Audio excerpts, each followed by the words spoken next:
know we lost people. Last time I was here. I knew guys, they go out outside the wire for a patrol or whatever, and they just never came back. It's kind of unreal. Like, one day, they're just gone. So I get it. I really do. I know why you have to do this. And that's why I wanted to come with you.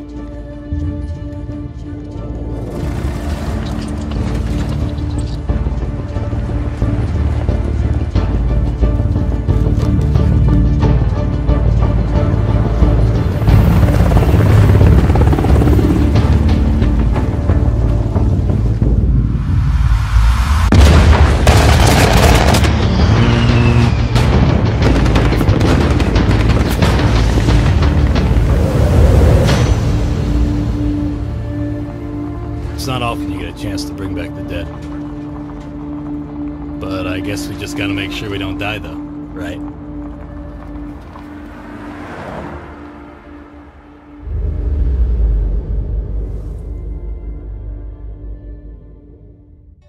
Dead Matter is a true sandbox survival horror game. You will fight to survive in a zombie-packed, post-apocalyptic world, designed from the bottom up to foster whichever playstyle suits you best. Home to many threats, post-apocalyptic Alberta will throw everything it can at you, from hordes of flesh-crazed undead, to AI trying to make their way through the world, and of course, other players that are doing what they can to survive.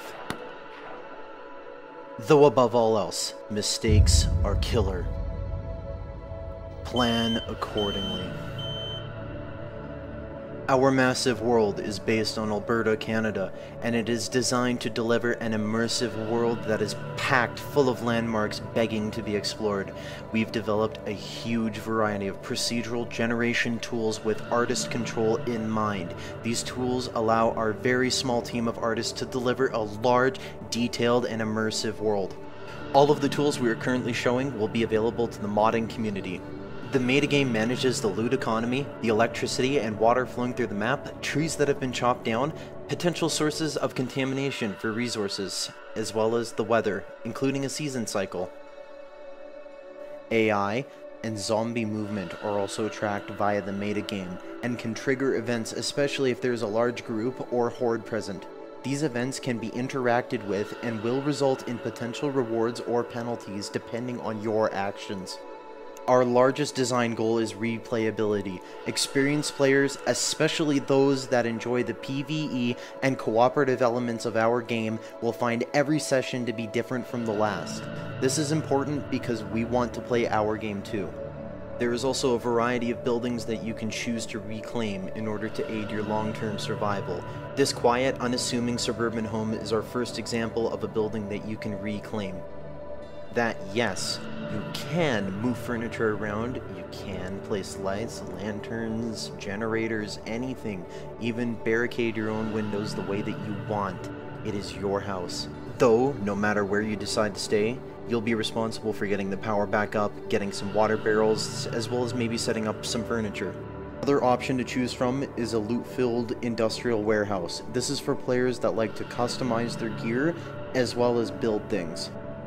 If you're more of a fan of driving things, then the gas station and auto repair shop is more for you. Like the vehicles you were looking at right now, all weapons in our game are customizable. Currently we have over 50 unique melee weapons and counting in our game. This does not include any reskins or lazy edits of existing models. Every weapon will also be modifiable. The baseball bat and the machete are the best examples of where we would like to take this concept.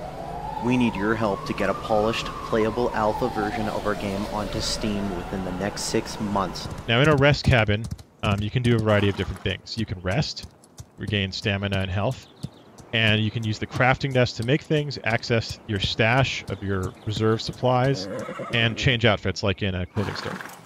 You also can unlock the ability to fast travel between cabins. The map will show you all the places you've unlocked fast travel between, and then you can select where you want to go and pop on over there. So we are going to travel from Stone Creek to this cabin marked right over here. Hold E to travel, and bang, here we are. And now you can see stash, clothing change, crafting desks. We can rest up in here.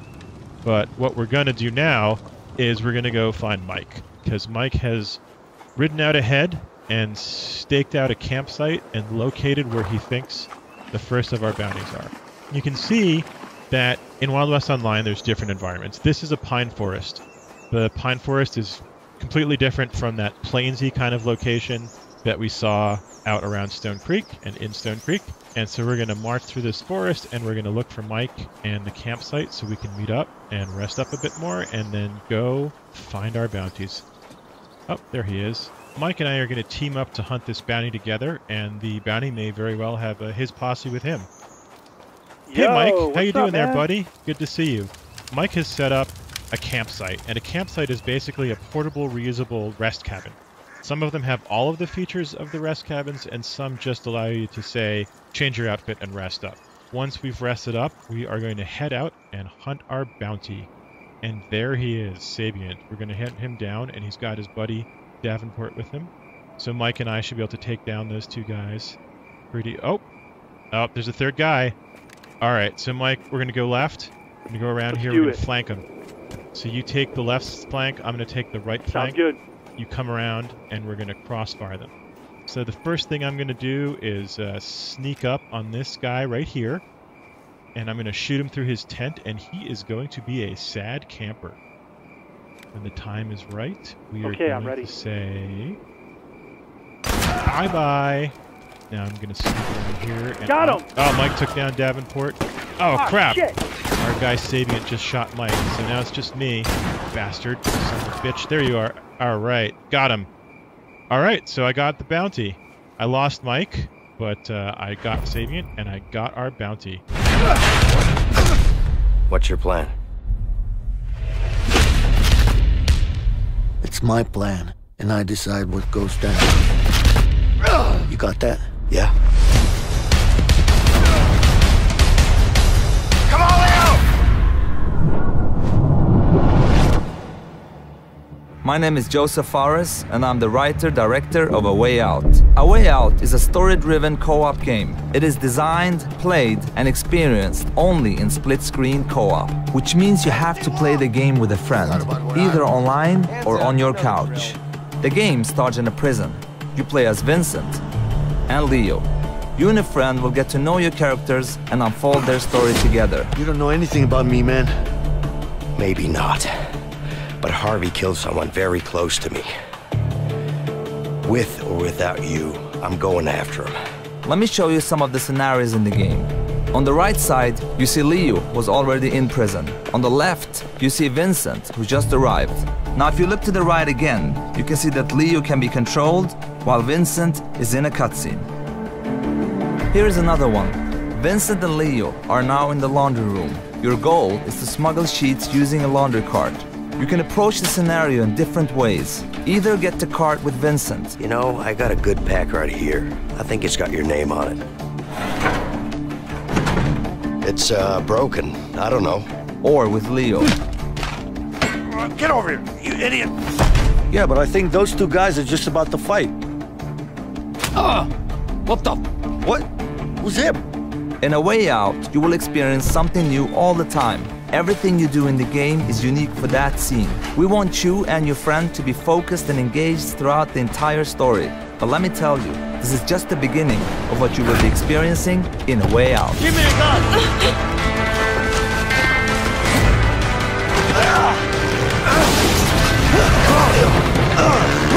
Get him! Run, run, run! Relax, man, I got this.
Hi, my name is David Goldfarb, and this is Project Wight. Project Wight is set in an alternate history of the early Viking era. This is the Dark Ages, and in this history, humans share the world with the last remnants of a forgotten species of intelligent creatures. Now, what's unique about our game is that you see the world through the eyes of these creatures. And at the moment, we have the point of view of a young creature, basically a child as it's searching for its parents. As you can see, these creatures move on all fours. Young creatures are good at sneaking, climbing, and jumping. This is a cruel world, and humans have almost eradicated your kind entirely. Here we can see two of them, hacking away at the body of your father, probably to take a trophy. They've spotted us. We need to get away. And while a child, you can easily be killed, even by the weakest humans.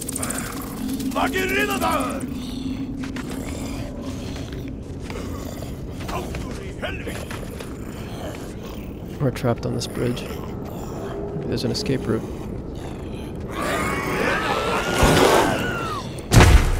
Okay, I think we're safe. As you move around the caves and tunnels that these creatures inhabit, you'll see what humans have done to your kind over the years.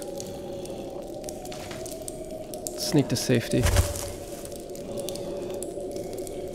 Now, one of the things about being a young creature is that you can crawl into spaces that no human could follow.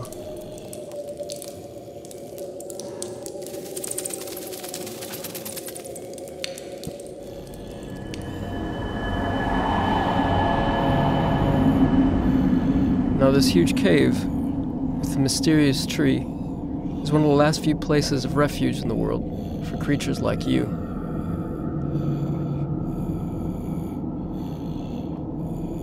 So that's the world through the eyes of a young creature, running away from even the weakest human. Now we're going to go forward in time and see the world through the eyes of a larger, more powerful adolescent creature, and see what they're capable of doing.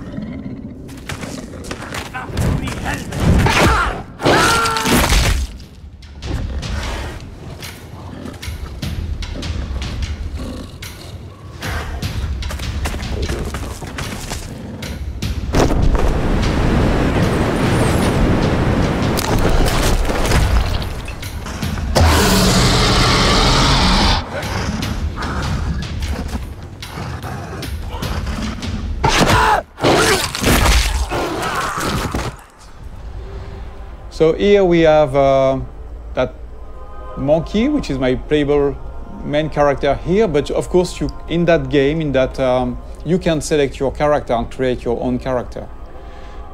Just to give you a feeling of scale, that ship is about 20 meters long, and the other one, the mother ship, is about 400 meters long.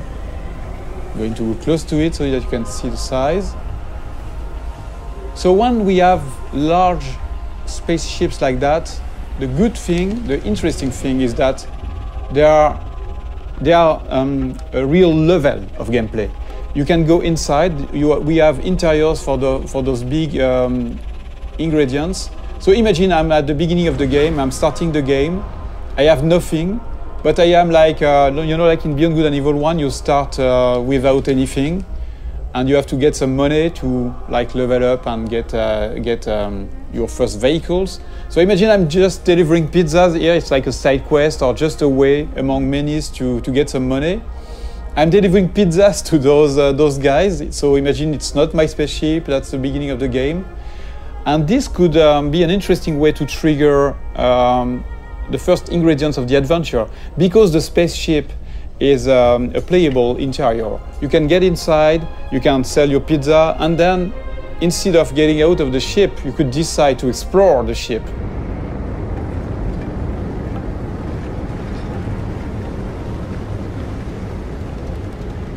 A very interesting thing too is that there's a lot of biomes on the planet, like this desert, or you have frozen lands on the planet, different cities. So we don't want empty planets. We want planets with landmarks, with places to explore. There are mountains where you have some monks living there. So they are not empty, repetitive planets. The planets we aim to work on, to make our planets with life.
If we were unable to beat this mini-boss, we would be tempted to return to the bar, and perhaps feed from Tom for a greater experience boost, returning stronger, but with London thinning in numbers. Vampyr's combat system uses a mix of melee and ranged weapons supported by vampire abilities that allow you to be the vampire you want to be. The gameplay is based on timing, positioning, and management of different resources. The stamina bar regulates your melee moves and dodges, the blood bar controls the use of your supernatural abilities, and the health bar represents your health. There are many areas to explore, loot, and pick up information to learn about the world, its lore, and what happened to London since disease spread. At the beach, we're fighting people operating under the head of the vampire hunters' orders. The Pruin guards are investigating this beach, searching for Skulls. Stay close, keep an eye on each other. Skulls are a lesser species of vampires lurking in quarantine areas, underground or in dark corners. Due to the Spanish flu epidemic, they have suffered heavy mutations and have recently become very aggressive. It's part of your quest to understand how they became such creatures and ultimately find a cure to save them. In this world, the human vampire hunters and Skulls are having their own fight. As long as we don't get too close, we can just move on.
Depending on the character's diet, metabolism level, actions players take, and overall health status of the character.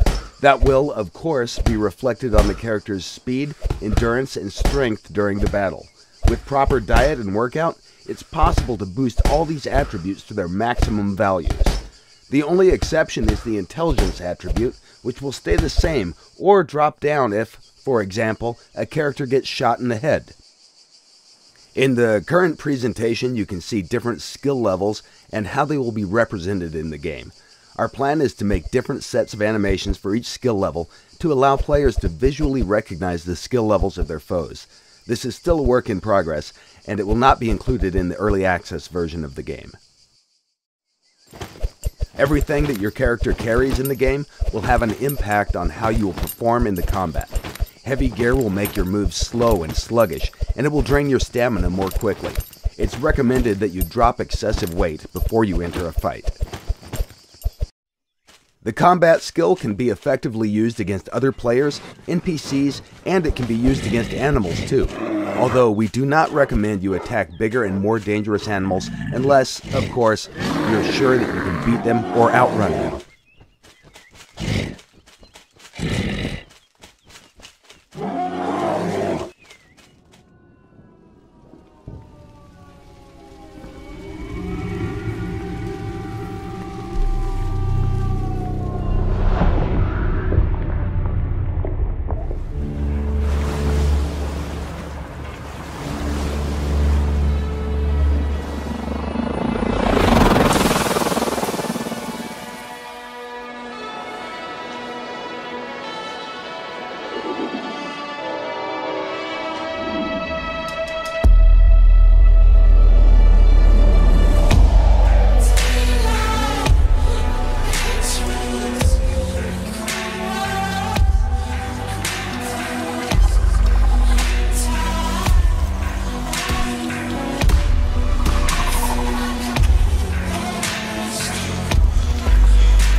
Emergency.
I wanted a mission. And for my sins, they gave me one. Luke, would you play that tape, Captain, please? But we miskilled them. Pig after pig. Cow after cow. Your mission is to proceed up the Nung River in a Navy patrol boat. Pick up Colonel Kurtz's path at New Moon Drive. Infiltrate his team by whatever means available. And terminate the Colonel's command. Terminate with extreme prejudice.